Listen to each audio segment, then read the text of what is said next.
여러분 흑역사라는 말을 아시죠? 그 말과 반대되는 말로 배격사라는 말도 있습니다. 흑역사가 무엇입니까? 너무 부끄러워서 없었더라면 얼마나 좋을까 싶은 과거의 부끄러운 이야기를 의미합니다.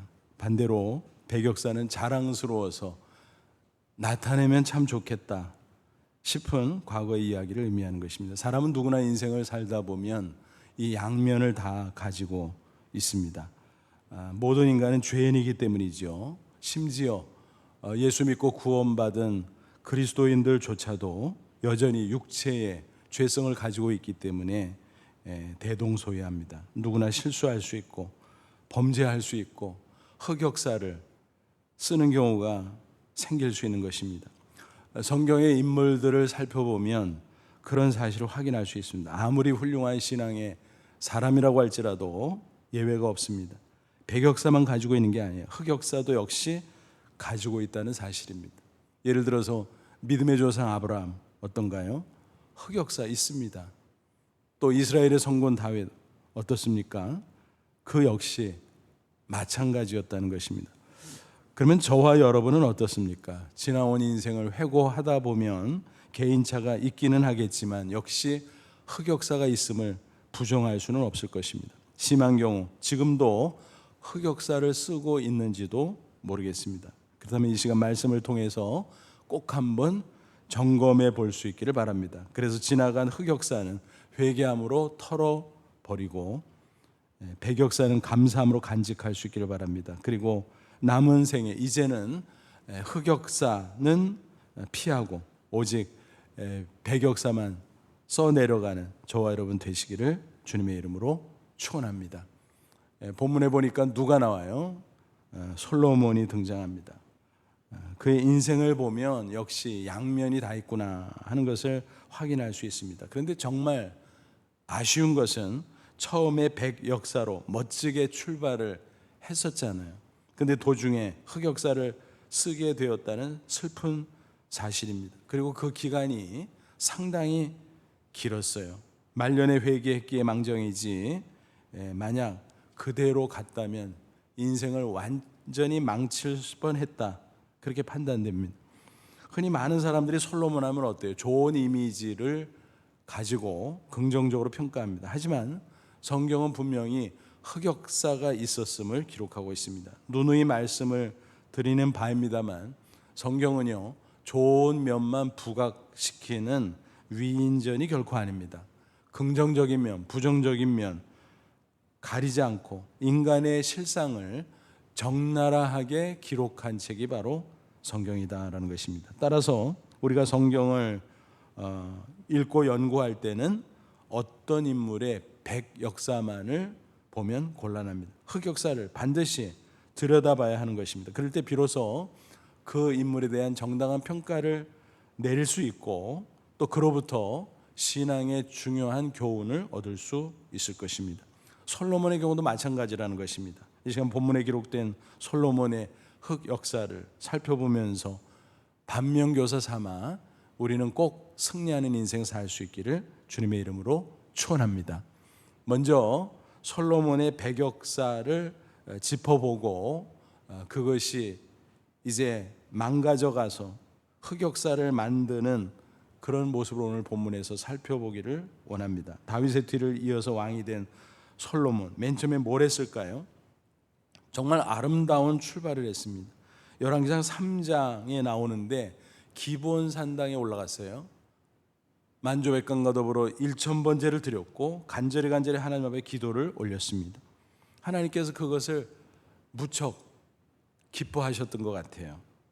그래서 말씀하십니다. 3장 5절 기브온에서 밤에 여호와께서 솔로몬의 꿈에 나타나시니라. 하나님이 이르시되 내가 내게 무엇을 줄고 너는 구하라. 여러분 이건 대단한 겁니다. 야, 내가 너 기뻐한다. 그러니 너 뭐 해줄까? 말해봐. 다 해줄게. 뭐 이런 식이거든요. 그러니까 얼마나 하나님이 기뻐하셨는가 하는 거 알 수 있죠. 그때 솔로몬이 무엇을 간구했나요? 먼저 하나님의 은혜에 감사했습니다. 그리고 나서 간구하는데 또 그 제목을 보면 너무너무 기특한 거예요. 백성들을 잘 재판할 수 있는 지혜를 주세요. 백성들을 잘 다스릴 수 있는 지혜를 주세요. 이거 하나만 딱 원한 겁니다. 그 기도를 들으시고 하나님께서 너무너무 기뻐하셨음을 알 수 있습니다. 3장 10절 솔로몬이 이것을 구하며 그 말씀이 주의 마음에 든지라. 하나님의 마음에 딱 맞았다, 그런 뜻입니다. 그래서 하나님께서는 기뻐하시면서 그에게 차고 넘치는 축복을 부어주셨습니다. 지혜 당연히 주셨죠. 탁월한 지혜, 전무후무한 지혜를 주셨습니다. 게다가 그가 직접적으로 간구하지 않았던 부귀영화를 주시되 일반 평민과 비교하는 게 아니라 여러 왕들과 비교해서도 더 풍성한 복을 내려주셨다라는 것입니다. 그래서 3장 12절 13절 보니까 이런 말씀이 나와요. 내가 내 말대로 하여 내게 지혜롭고 총명한 마음을 주노니 내 앞에도 너와 같은 자가 없었거니와 내 뒤에도 너와 같은 자가 일어남이 없으리라. 내가 구하지 않은 부귀와 영광도 내게 주노니 내 평생에 왕들 중에 너와 같은 자가 없을 것이라. 대단하죠. 이렇게 해서 솔로몬은 초기에 그 탁월한 지혜를 가지고 선정을 베풀었습니다. 하나님께 영광 돌리고 백성들의 유익을 도모했습니다. 그리고 하나님이 주시는 놀라운 축복을 마음껏 누리며 복되게 살았습니다. 그런데 안타깝게도 오늘 본문을 보니까 어때요? 그가 변질된 모습을 보여주고 있습니다. 너무너무 한심스럽습니다. 세속에 빠져서 허우적거리는 그의 모습을 역력하게 확인할 수 있죠. 그런 하나님의 말씀을 정면으로 어겼습니다. 이방인과 통혼하지 말라 그랬어요. 그런데 그 말씀을 어기고 많은 이방 여인을 처첩으로 맞이했습니다. 그 자체도 심각했지만 특별히 그 여인들이 어떤 사람들인가 보면 거기에 위험 요소가 있습니다. 이방 여인들 중에서도 공주 왕자, 좋지 뭐 라고 생각할 수 있지만 그게 정략 결혼이잖아요. 그의 동기, 의도가 있었다는 거예요. 그 정략 결혼을 통해서 더 많은 재물을 얻기를 원했고 더 나아가서 권력을 얻기를 원했다라는 것입니다. 그러니까 충분히 부귀영화 권력을 누리고 있음에도 불구하고 더 원했던 것입니다. 당연히 또 육체 쾌락에 빠져버리고 말았어요. 그런데 정말 심각한 것은 무엇이었습니까? 나중에 그 여인들에 휘둘려서 하나님을 멀리하고 이방의 잡신들을 섬기게 됐다. 심지어는 신당까지 세우는 끔찍한 일을 저지르고 말았다라는 것입니다. 본문 3절 4절 보세요. 왕은 후궁이 700명이요 첩이 300명이라. 그 여인들이 왕의 마음을 돌아서게 하였더라.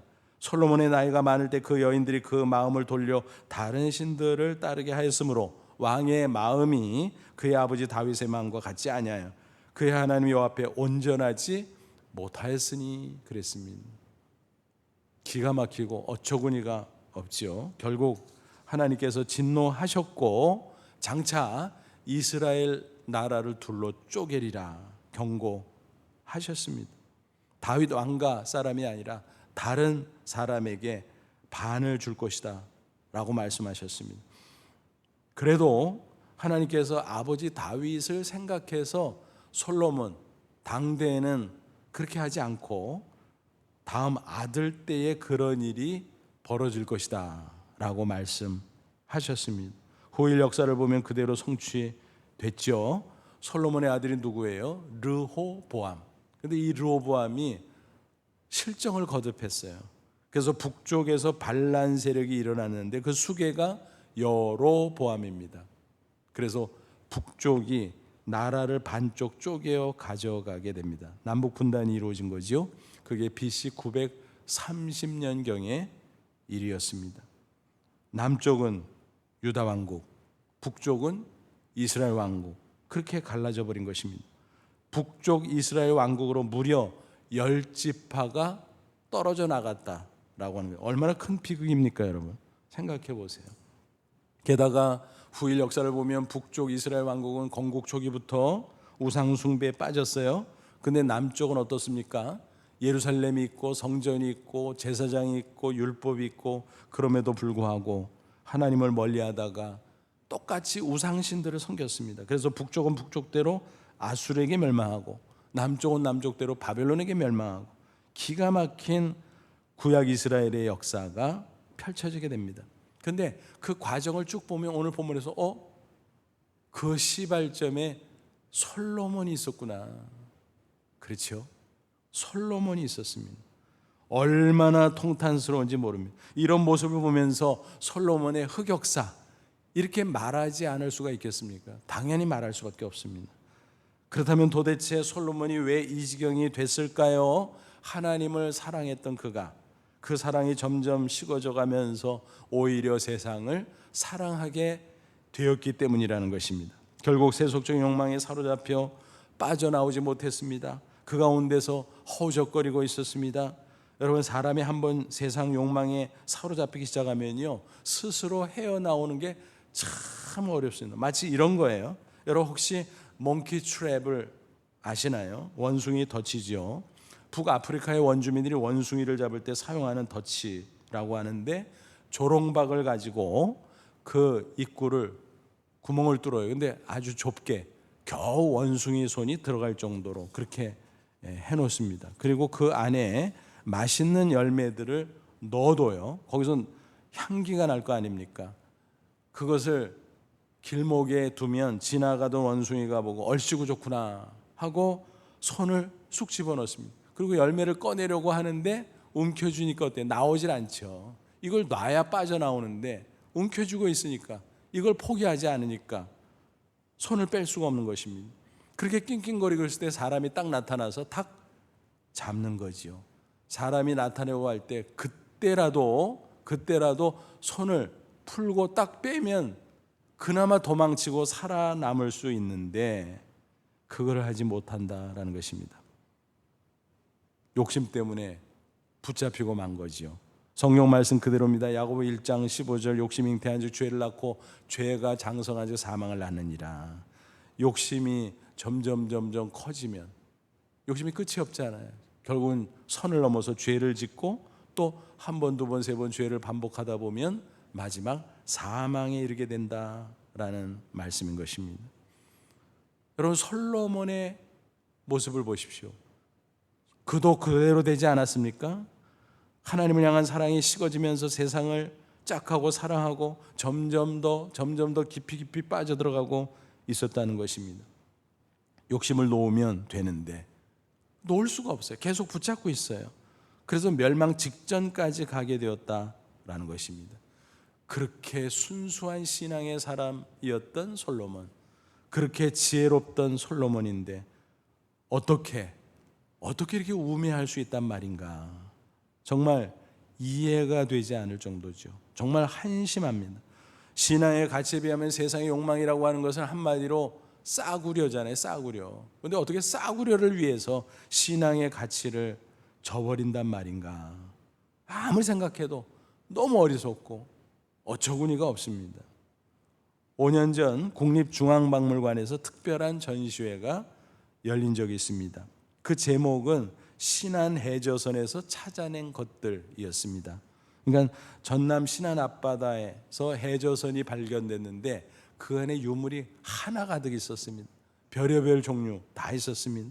그것을 발굴했는데 그로부터 40주년이 되어서 기념하는 유물 전시전이었던 것입니다. 그때 자세한 신문 기사가 쫙 났는데 그걸 쭉 읽다가 제가 혼자서 피식 웃었어요. 야, 사람이란 게 이렇게 어리석은 거구나. 본격적으로 발굴하기 이전에도 해안가에서 드문드문 도자기 종류가 이따금 발견되었다라는 것입니다. 그래서 주민들이 수집을 해서 집에 갖다 놨다가 엿장수가 나타나면 엿바꿔 먹었다는 거예요. 그리고 어떤 거는 돈 몇 푼 받고 넘겨주기도 했다는 거예요. 근데 진짜 심한 경우는 뭐냐 하면 개밥그릇으로 사용했다는 거예요. 어처구니 없죠. 야, 아무리 몰라도 그렇지 어떻게 그렇게 무지하냐 세상에. 나중에 그 사실을 알고 그 주민들이 야, 그게 청자였어? 그게 백자였어? 땅을 치고 한탄했다고 하는 기사 내용이었습니다. 여러분, 우리가 예수 그리스도의 십자가 대속의 은혜로 구원받았잖아요. 영생을 얻었잖아요. 어마어마한 가치를 얻은 것입니다. 그리고 천국의 소망도 있잖아요. 그거는 더더욱 무한 가치지요. 그 가치를 조금이라도 알고 영생의 기쁨을 누리며 살아가는 게 우리의 신앙생활인데, 그런 가운데 세상의 하찮은 그런 수준의 것들을 추구하고 집착하느라고 하나님을 멀리하고 신앙의 가치를 저버린다면 얼마나 어리석은가, 얼마나 억울한가 하는 말씀을 드리고 있는 것입니다. 사도 바울을 보십시오. 그가 과거에는 세상의 가치를 끊임없이 추구했던 사람이에요. 근데 예수님을 만나 영생의 가치를 깨달았어요. 그가 뭐라고 고백했죠? 빌립보 3장 8절 9절. 또한 모든 것을 해로 여김은, 이 모든 것에 뭐에 세상 가치들이 있어요. 근데 우리가 꼭 기억할 것은, 사도 바울은 잘 아시는 대로 당대 엘리트 중에 엘리트잖아요. 귀족이잖아요. 부자잖아요. 또 학자잖아요. 그러니까 모든 세상의 가치를 이미 다 성취한 사람이었어요. 근데 그거를 경험해 봤지만 아이고 그거 아무것도 아니다, 심지어 해로 여긴다 그랬어요. 그것은 내 주 그리스도 예수를 아는 지식이 가장 고상하기 때문이라. 내가 그의 모든 것을 잃어버리고 배설물로 여김은 그리스도를 얻고 그 안에서 발견되려 합니다. 예수 만나서 얻은 영생이 그게 최고다. 천국이 무한 가치다. 그것과 내가 과거에 추구하던 세상 가치들을 비교해 보니까 배설물 수준이다. 배설물 수준. 여러분, 만약 사도 바울이 찌질했다면요, 세상에서 사람들이 뭐라고 피지 않을 거예요. 야, 네까지 뭘 대단한 걸 가져봤다고, 경험해봤다고 그래. 몰라서 그렇지. 세상 맛이 얼마나 좋은지 아냐? 그거 맛보면 그런 말 못할걸? 근데 바울에게는 자기들이 그런 말을 못합니다. 그렇잖아요. 다 경험했는데, 다 가져봤는데, 예수님 만나고 영생을 맛보고 나니 아무것도 아니라는 거예요. 야, 그거는 세상의 배설물 수준이야. 배설물 수준. 그는 그렇게 증거하고 있습니다. 또 사도행은 뭐라 그랬습니까? 요한일서 2장 15절부터 17절 보면, 이 세상이나 세상에 있는 것들을 사랑하지 말라. 누구든지 세상을 사랑하면 아버지의 사랑이 그 안에 있지 아니하니, 이는 세상에 있는 모든 것이 육신의 정욕과 안목의 정욕, 이생의 자랑이니 다 아버지께로부터 온 것이 아니 세상으로부터 온 것이라. 이 세상도 그 정욕도 지나가되 오직 하나님의 뜻을 행하는 자는 영원히 거하느니라 그랬습니다. 이 말씀 가운데 세 가지 욕망이 나오잖아요. 육신의 정욕, 안목의 정욕, 이생의 자랑. 여러분, 육신의 정욕이 뭐예요? 육체의 쾌락을 가리키는 것입니다. 또 안목의 정욕이 뭐예요? 눈에 보이는 대로 다 움켜쥐고 소유하고 싶어하는 소유욕, 물질욕, 그것을 의미합니다. 이생의 자랑은 뭘까요? 남들에게 과시하고 뽐내고 싶어하는 권력욕, 명예욕, 그런 것을 가리키는 것입니다. 근데 이 모든 것들이 사라져 버린다라는 것입니다. 물론 우리가 육체를 가지고 이 세상에 사는 동안에 그런 것들이 약간 필요하기는 해요. 제한된 범위에서. 그래서 그걸 뭐라 그래요? 기본 욕구라고 하죠. 하나님께서는 이거를 우리에게 허락하셨고 또 하나님께서 또 채워 주세요. 근데 이 범위를 초과하는 과도한 욕망, 다시 말하면 탐욕, 그거를 하나님께서 채워주지도 않고 그것을 과도하게 추구하는 것을 싫어하신다라는 거예요. 영어로 표현하면 그래요. need는 채워주시지만 greed는 채워주시지 않는다는 사실이에요.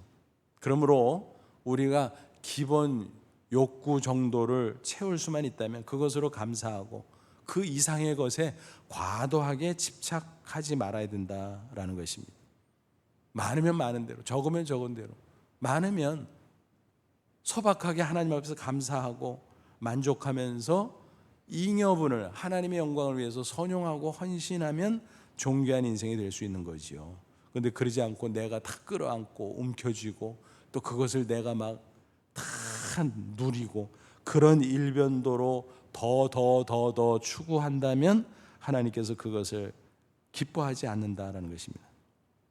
그래서 기본 욕구를 위주로 어떤 형편에서든지 만족하고 감사할 수 있는 것, 그것을 자족이라 그러죠. 사도 바울이 자족의 비결을 증거했어요. 옥중서신인 빌립보서 가운데 4장 11절 12절 그는 말합니다. 내가 궁핍함으로 말하는 것이 아니라, 그러니까 내가 사도 체면으로 감옥에서 궁핍하고 어려운데 아닌 척하는 거 아니다라는 거예요. 어떤 형편이든지 진짜 나는 자족하기를 배웠노니 나는 비천에 처할 줄도 알고 풍부에 처할 줄도 알아. 모든 이곳 배부름과 배고픔과 풍부와 궁핍에도 처할 줄 아는 일체 비결을 배웠노라 그랬습니다.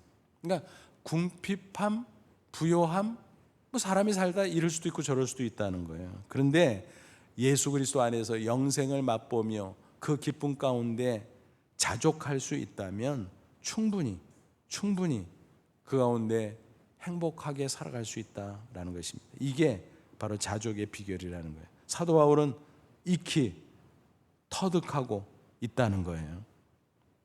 우리도 마찬가지. 신앙생활의 진수가 바로 이런 것임을 꼭 기억할 수 있기를 바랍니다. 그런데 이런 비결을 터득하지 못한 채 세상의 욕망에 사로잡혀 살면 늘 어떻게 해요? 조금만 더 끝이 없어요.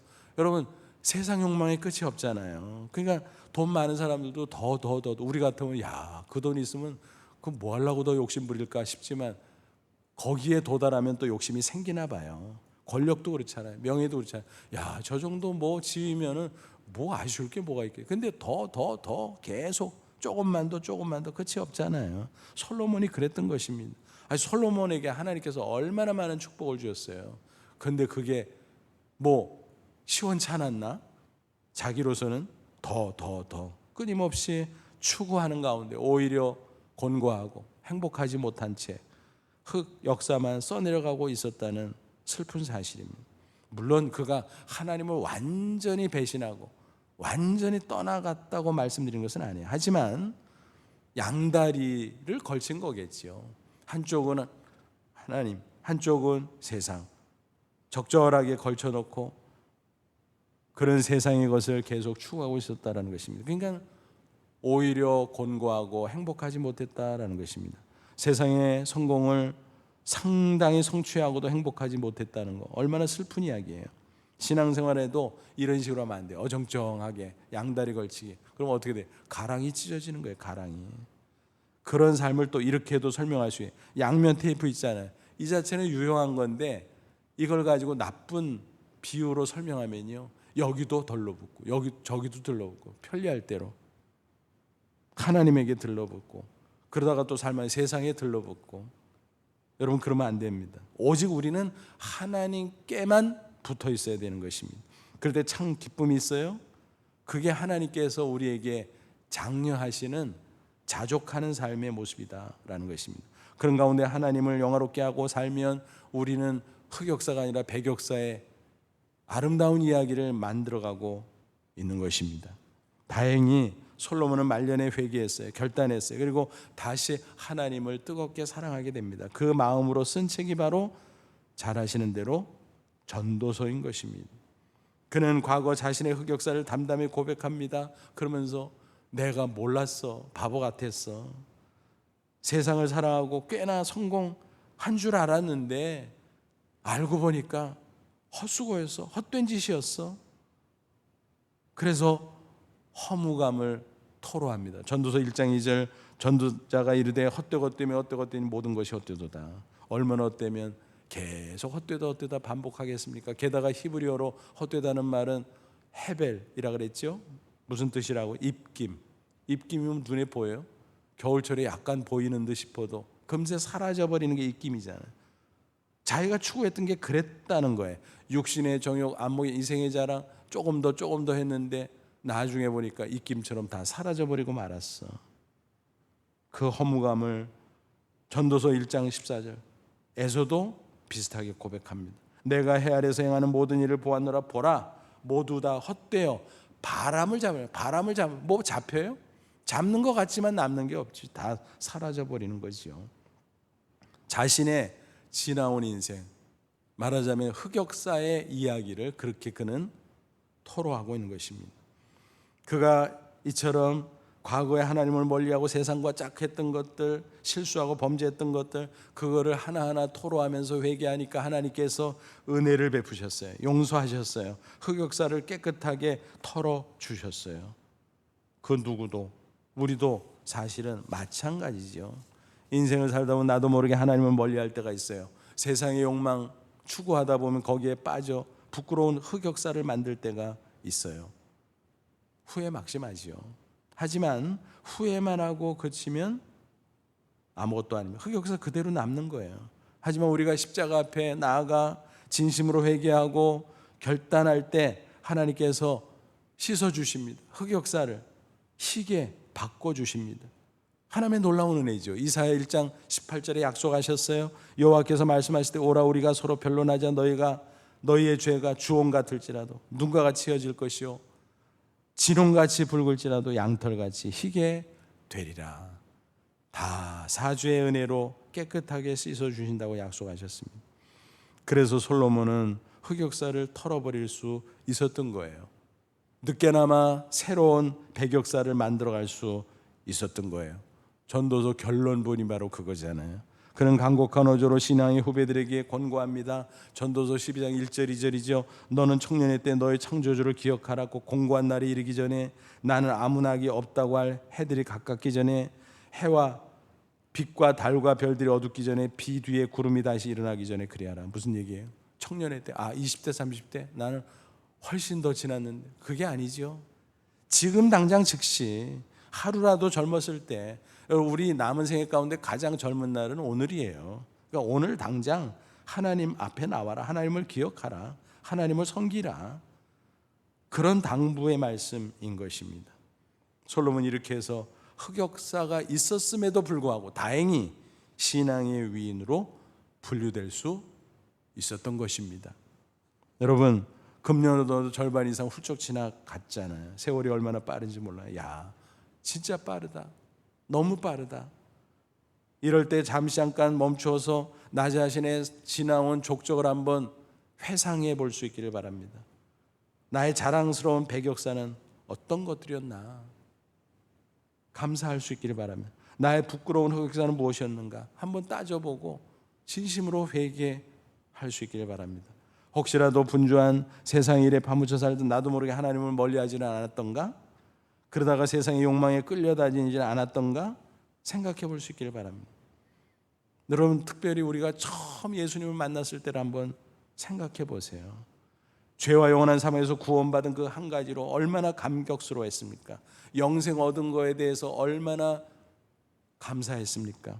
천국에 들어갈 수 있다는 그 놀라운 특권을 얻은 것 한 가지만으로 얼마나 기뻐하고 감격스러워했습니까? 그때가 바로 예수님과 처음 만났을 때의 모습이었습니다. 그래서 다시 한번 주님을 향한 그 첫사랑을 회복하고 세상이 아니라 진심으로 하나님을 사랑하는 삶을 살아갈 수 있기를 바랍니다. 계시록 2장 3장 보면 주후 1세기의 소아시아 지금의 터키에 있었던 7교회 주님께서 주신 말씀들이 쭉 나오잖아요. 그중에서 2장을 보면 에베소 교회에 주신 말씀이 나와요. 거기 보면 에베소 교회 성도들을 먼저 칭찬하시죠. 너희들이 고난 가운데 인내하며 신앙을 잘 지켰다. 그래 잘했어 칭찬합니다. 그런데 그 다음에 보니까 책망의 내용이 나와요. 우리는 그것을 빠뜨리지 말아야 됩니다. 계시록 2장 4절 5절 그러나 너를 책망할 것이 있나니 너의 처음 사랑을 버렸느니라. 첫사랑을 놓쳤다는 거예요. 그러므로 어디서 떨어졌는지 생각하고 어디서부터 잘못됐냐? 어디서부터 주님을 멀리했냐? 그거죠. 회개하여 처음 행위를 가지라. 만일 그리하지 아니하고 회개하지 아니하면 내가 내게 가서 내 촛대를 그 자리에서 옮기리라. 촛대를 옮기는 에베소교회 없애버리겠다는 거예요. 여러분 주님의 교회 전체 그것은 절대로 망하지 않습니다. 예수 그리스도 재림 종말의 날에 완성됩니다. 그게 영원한 하나님 나라로 지속될 것입니다. 그런데 낱낱의 교회 하나하나의 개별 교회로 보면 얼마든지 흥망성쇠가 있는 거예요. 그래서 에베소 교회에 경고한 거예요. 첫사랑 잃어버린 거 회개해라. 어디서부터 잘못된지 따져보고 정신 차려라. 근데 그걸 못했어요. 에베소 교회. 그래서 역사 속에 에베소 교회가 사라졌잖아요. 지금 터키 현지에 가면 그 유족들이 있어요. 쭉. 야, 이게 옛날 에베소 교회에서 이렇게 대단했어? 근데 귀퉁이 그냥 그 유족들 쪼가리들만 있는 거예요. 폐허 속에. 야, 너무너무 기가 막힌 거지요. 개인적으로 뭐예요? 그렇게 계속 첫사랑을 잃어버리고 그렇게 세상에서 헤매고 다닐 거야? 그럼 인생 공고해져, 인생 망치는 거야. 그런 경고의 말씀인 것입니다. 다행히 솔로몬은 흑역사를 백역사로 바꿀 수 있었습니다. 천만 다행이죠. 서두에 잠시 언급했던 아브라함도 마찬가지, 다윗도 마찬가지, 그러지요. 이런저런 실수라고 흑역사가 있기는 했지만 그래도 첫사랑을 회복하고 결국은 승리 인생으로 마감할 수 있었습니다. 그리스도인들이라면 적어도 그래야 되는 것입니다. 우리도 마찬가지, 누구나 다 마찬가지죠. 완전하게 백역사 인생만을 살아갈 수 없을진데 우리는 이처럼 흑역사를 털어버리고 백역사의 삶으로 전환할 수 있어야 될 것입니다. 미국의 플로리다 주에 가면 마이애미가 있어요. 다 잘 아시죠. 근데 바로 그 북쪽에 이런 도시가 있어요. 포트 로더데일. 그 도시에 코럴리지 장로교회라는 아주 훌륭한 교회가 있습니다. 개인적으로 제가 1996년에 방문해서 예배드리고 그 교회 사역들을 이렇게 살펴볼 기회가 있었는데, 그때 교회도 규모가 엄청나게 컸지만 야, 정말 훌륭하고 건강하구나 하고 많은 것을 느끼고 배울 수 있었습니다. 그때 담임 목사님이 제임스 케네디 목사입니다. 지금 뭐 소천하신 분이기는 합니다만, 그 교회는 미국 PCA 장로교단, 우리 교단하고 아주 신학 사상이 딱 일치해요. 아주 복음적이고 보수적인 교단이죠. 그 가운데 가장 크고 건강한 교회 중에 대표적인 한 교회입니다. 케네디 목사는 우리 한국 교회에는 전도 폭발 훈련 창시자로 알려져 있죠.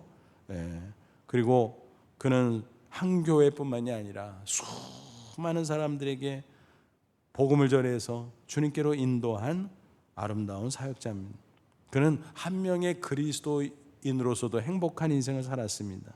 또 한 명의 목회자로 정말 존귀한 인생을 살았습니다. 하지만 그에게도 흑역사가 있었습니다. 오래전에 제가 한번 소개해드린 기억이 납니다. 어떤 이야기가 있었을까요? 젊은 시절 그는 댄스 선생이었어요. 그래서 젊은 뭇 여성들과 함께 어울리고 실컷 춤을 추고 매일매일 육체 쾌락에 빠져서 그렇게 하루하루를 보내고 있었습니다. 그래서 어느 날 하나님께서 그를 각성시키고 부르셨어요. 잠시 휴식 시간인데 땀을 닦으면서 라디오나 들을까 노래나 들을까 싶어서 켰어요. 그래서 다이아를 돌리는데 말씀이 막 착 나오는데 라디오에서 차마 이거를 다이아를 돌릴 수가 없었어요. 그때 쏟아져 나온 말씀이 무엇입니까? 설교 방송이었는데, 당신은 인생을 마치는 그날 마지막 과연 어디에 가 있을 것 같습니까? 지금 당장 주님께로 돌아오십시오. 그게 막 비수처럼 막 팍팍 꽂히는 거예요. 다이얼을 차마 돌리지 못하고 그 설교 끝날 때까지 다 들었습니다. 극적으로 회개할 수 있었어요. 그리고 그는 그날 주님께로 돌아왔습니다. 그리고 세상을 사랑했던 과거를 청산하고 이제는 하나님을 뜨겁게 사랑하는 새로운 삶을 살기 시작했습니다. 주님을 가까이 하는 게 가장 큰 기쁨이 됐습니다. 주님의 영광을 위하며 또 주님을 증거하는 그 일에 헌신하는 것이 가장 보람된 일로 설정이 됐습니다. 그는 마침내 흑역사를 털어버리고 멋진 백역사를 만들어가는 아름다운 생애를 살아갈 수 있었던 것입니다. 여러분, 과연 저와 여러분은 무엇을 위해서 가장 많은 시간을 사용하고 있습니까? 과연 무엇을 위해서 가장 열심히 뛰고 있습니까?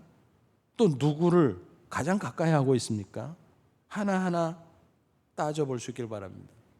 혹시라도 세상의 욕망을 위해서 가장 많은 시간을 보내고 있고 가장 큰 열심을 내고 있다면, 또 그런 유의 사람들을 가장 가까이 만나고 있다면 어쩌면 지금 흑역사를 써내려가고 있는 것인지도 모르겠습니다. 코로나19로 허둥대다가 어느덧 1년 반이 훌쩍 지났어요. 금년만 해도 절반 이상이 훌쩍 지났잖아요. 그런 가운데 세상에서 하면서 세속의 욕망에 빠져 있다면 우리는 여기서 멈춰야 됩니다. 그렇죠? 돌이켜야 됩니다. 혹시 하나님에서 머리 떨어져 있다면 가까이 다가가야 합니다. 그리고 하나님과 가장 많은 시간을 보내야 됩니다. 이런 말씀을 드린다고 하루 종일 말씀과 기도 속에, 그거는 아닙니다. 그게 기본적으로 정해진 어느 정도의 시간을 확보하긴 해야 되겠지만 우리 일상생활이 있잖아요. 열심히 일해야죠. 학생들은 공부해야 되죠.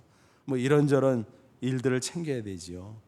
그것들을 해야 되지만 그 가운데서도 주님의 임재를 날마다 느끼며 동행하는 자세가 필요함을 말씀드리는 것입니다. 또 한 가지 중요한 게 있어요. 뭐예요? 교회 공동체와 가까워야 돼요. 우리는요, 연약한 인간에 불과해요. 비유하면요, 혼자 떨어져 있으면요, 성냥개비 하나가 똑같아요. 치 하면 어때요? 불이 붙지만 금세 꺼져버리잖아요. 근데 교회 공동체는 뭐예요? 비유하면 장작더미. 불이 활활 타는 장작더미. 그렇게 연결되어 있어야 된다라고 하는 거예요. 아니, 오늘도 온라인 예배 겨우 드리고 있는데 무슨 교회 공동체에 어떻게 붙어 있으라고요. 여러분, 온라인 예배를 드려도 우리가 정말 전심을 다하고 집중하면요, 교회 공동체 성령 안에서 공간은 떨어져 있을지라도 영적으로 연결되고 하나가 되는 것입니다. 또 우리가 속한 부서, 기관, 소, 그룹들, 여러분 온라인으로라도 계속 소통하고 서로 위해서 기도하고 그러면 영적으로 하나로 모아지는 거예요. 그런 방식으로라도 우리가 교회 공동체를 멀리하지 않고 가까이 할 때 우리의 영이 살아나고 우리는 하나님을 뜨겁게 살아가면서 우리의 인생을 아름답게 살아가고 흑역사가 아니라 백역사를 계속 기록해 나갈 수 있는 것입니다. 결코 세상에 끌려가는 일은 없을 것입니다. 아무쪼록 오늘 말씀 솔로몬의 흑역사를 반면교사 삼아 더욱 하나님을 사랑함으로 남은 생의 아름다운 백역사를 써내려가는 저와 여러분의 인생이 다 될 수 있기를 주님의 이름으로 축원합니다. 기도하겠습니다. 이 말씀 붙잡고 기도하지. 하나님, 그렇습니다. 솔로몬의 흑역사, 성경의 숱한 인물들도 그런 인생들을 살아갔던 것을 보면서 나도 예외가 없이 그랬음을 고백합니다. 이제 세월의 흐름 속에 잠시 멈추어 돌이켜보며 흑역사를 십자가 앞에 털고 지나가기를 원합니다. 이제는 백역사를 써내려가는 우리 아름다운 인생 되게 해 주시옵소서. 우리는 연약하오니 말씀과 성령으로 우리를 이끌어 주옵소서. 우리 간절한 마음으로 잠시 기도합니다. 하나님 아버지, 은혜를 진심으로 감사합니다. 이 시간 주의 말씀으로 우리를 격려해 주시니 감사합니다. 솔로몬의 흑역사를 반면교사 삼고 우리의 지난 날을 돌아봅니다. 흑역사가 있었음을 고백합니다. 십자가 앞에 나가 깨끗이 씻음 받길 원합니다. 이제는 성령 충만한 가운데 하나님을 가까이하며 하나님과 동행하며 백역사를 써내려가는 우리의 남은 인생이 될 수 있도록 역사해 주시옵소서. 그래서 하나님을 가까이하고 하나님을 영화롭게 하며 하나님을 섬기며 하나님의 영광을 위해 증인의 삶을 성실하게 살아감으로 남은 인생 아름답게 장식하는 저희들 다 되게 해 주옵소서. 예수님의 이름으로 기도하옵나이다. 아멘.